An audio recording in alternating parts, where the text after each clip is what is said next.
Hai everyone, Assalamualaikum warahmatullahi wabarakatuh.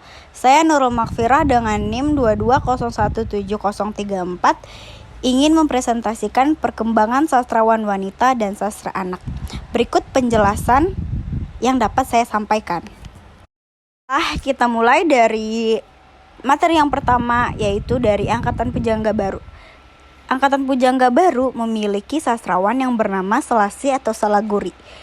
Nama tersebut merupakan nama samaran Sari Amin. Sari Amin lahir di Talu, Sumatera Barat 1909 yang menulis 2 buah roman dan sajak-sajak. Kedua roman itu adalah Kalau Tak Untung tahun 1933 yang menceritakan tentang percintaan 2 orang anak yang bersahabat ketika masih kecil. Mereka sama-sama sekolah dan sama-sama memiliki pola hidup yang tidak berkecukupan. Lalu yang kedua ialah Pengaruh Keadaan yang terbit pada tahun 1937, menceritakan kesengsaraan dan kemalangan seorang gadis bernama Yusnani yang hidup dalam tekanan ibu tirinya, sehingga ia kehilangan kepercayaan akan diri dia sendiri. Yang kedua ialah Hamidah, yang merupakan nama samaran dari Fatimah Delais. Ia menulis roman berjudul Kehilangan Mestika tahun 1935 yang menceritakan kemalangan dan penderitaan pelakunya, seorang gadis yang mula-mula kehilangan ayah dan kekasih berturut-turut. Lalu yang ketiga ialah Aidin Affandi yang menulis sebuah sandiwara yang berjudul Gadis Modern dan Pembalasannya. Yang keempat ialah Sa'adah Alim, lahir pada tanggal 9 Juni 1897. Keistimewaannya adalah berani menentang adat dalam karyanya, dan apa yang disumbangkan olehnya itu merupakan sesuatu yang amat berharga bagi generasi muda. Ia mendirikan dan memimpin redaksi majalah bulanan wanita Suara Perempuan. Karyanya yaitu cerpen yang berjudul Taman Penghibur Hati.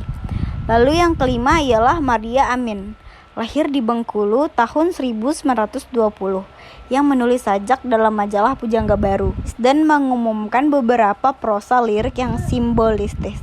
Prosa berjudul Tinjaulah Dunia Sana, sajak berjudul Kapal Udara, Aku Menyingkira, dan Kekasihku Semua. Lalu kita beralih ke Angkatan 45. Angkatan 45 memiliki sastrawan yang bernama Ida Nasution. Ida Nasution menulis beberapa buah esai yang dimuat dalam majalah-majalah. Tapi ia kemudian menjadi korban revolusi.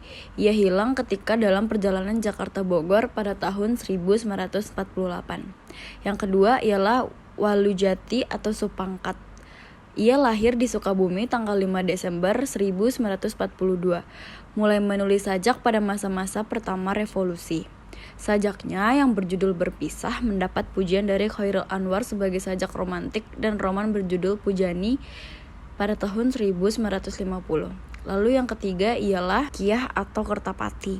Ia lahir di Purwokerto pada 25 April 1927. Menulis sajak berjudul Tandus pada tahun 1952.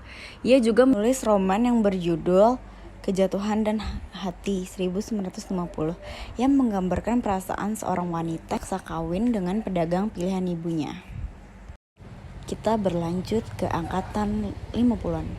Angkatan 50-an yaitu memiliki sastrawan yang bernama N. Hadini atau Nurhajati Sri Hardini. Ia lahir di Semarang 29 Februari 1936. Mulai menulis cerpen yang dimuat di majalah Kisah. Cerpen yang berjudul Dua Dunia 1956 dikisahkan tentang Iswanti, seorang janda muda yang sakit tipes yang diceraikan suaminya karena suami main gila dengan ibu tirinya sendiri. Cerpen-cerpennya menunjukkan perhatiannya terhadap kepincangan sosial. Dia juga menulis roman berjudul Hati yang Damai pada tahun 1961, Namaku Hiroko, Pada Sebuah Kapal, dan Ia Barka. Lalu dilanjut dengan St. Nurani atau Sani, lahir di Padang 6 Juli 1930. Menulis sajak, cerpen, esai, dan terutama hasil sastra asing. Dalam sajaknya menggambarkan kewanitaannya yang halus dan lembut, melukiskan perasaan sebagai ibu yang meratapi anaknya. Lalu ada Suwarsi Joyo Puspito. Ia lahir di Bogor 20 April 1912.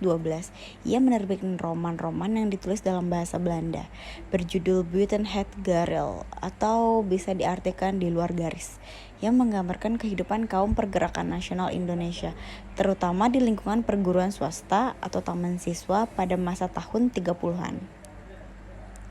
Baiklah, kita akan berpaling kepada angkatan 60-an sampai dengan 80-an. Sastrawan yang ada pada angkatan tersebut ialah yang pertama, Titi Said atau Nyonya Titi Raja Said Sadikun. Ia lahir di Bojonegoro 11 Juli 1935.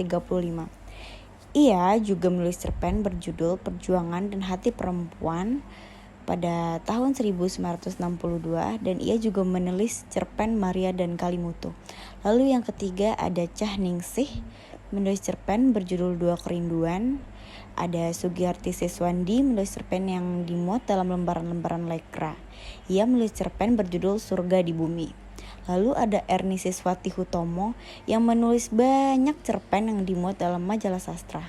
Lalu ada Titis Basino, menulis cerpen yang menggambarkan sifat dan tabiat wanita yang kadang-kadang tak terduga, merupakan misteri. Lalu ada Eni Sumargo, lahir di Blitar 21 November 1943.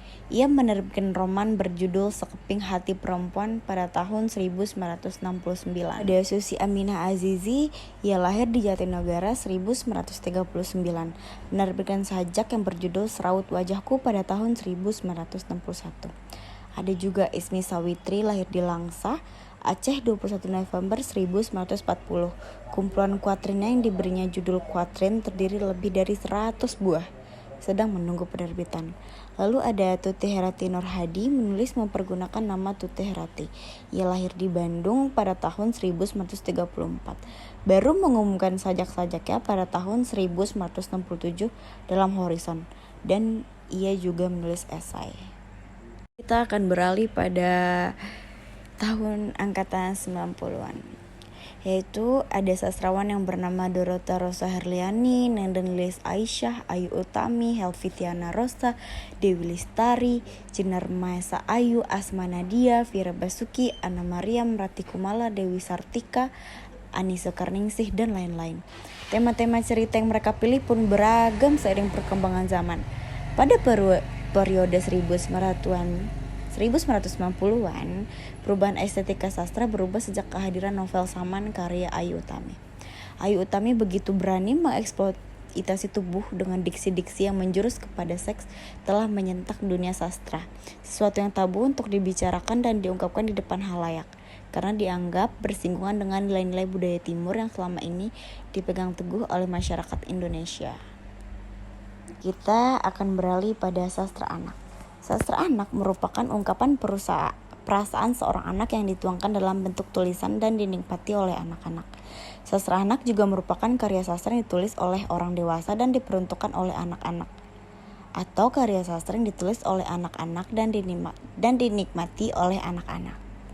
Kalangan sastra anak sendiri pun pada Indonesia mulai muncul awal tahun 70-an sampai sekarang. Dari tahun 70-an, sastra anak hanya dikenalkan kepada anak-anak dan masyarakat dalam bentuk teks atau buku. Sastra anak semakin dikenal karena kemajuan teknologi yang mempermudah menemukan bacaan cerita anak yang melalui media digital, media sosial, dan juga yang lain-lain. Lalu saya akan menyebutkan jenis sastra anak.